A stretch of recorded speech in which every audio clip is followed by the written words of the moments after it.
Hello everyone, welcome to my channel. এই দিনটি ছিল 22শে মে। হঠাৎ করে প্ল্যান হলো তারাপীঠ যাবো। তাই সকালে আমাদের ট্রেন ছিল 7:30।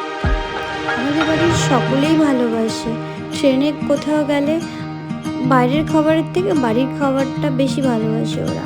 যে বাড়ির থেকে ফ্রাইড রাইস, কোনো সময় চিকেন, কোনো সময় পনির, কিছু একটা নিয়ে রাস্তায় খেতেই বেশি ভালোবাসে। তাই সকালবেলা উঠে খাবার বানিয়ে আমাদের শ্যাডো সারাক্ষণ পিছে পিছে সব সময় ঘুরতে থাকে। আমার পুজো সেরে ওদের টাটা বলে কোনো কোনো কিছু রেসপন্স করছে না।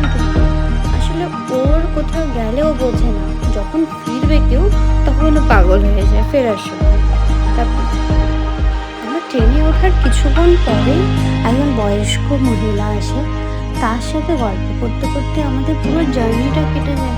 উনি এত ভালো একজন মানুষ, উনি এত ব্লেসড করেছে। আমরা তো নর্থ বেঙ্গলে, যেই মালদাটা পার হলো এত গরম সেখানে। প্লিজ তোমরা কোথা থেকে আমার ভিডিও দেখো প্লিজ একটু কমেন্ট করে জানিও, আমি খুব খুশি হব। তারপরে পৌঁছে গেলাম তারাপীঠ। তারপরে কি গরমে হোটেলে যাচ্ছি। টাটা, দেখা হবে নেক্সট ভিডিওতে।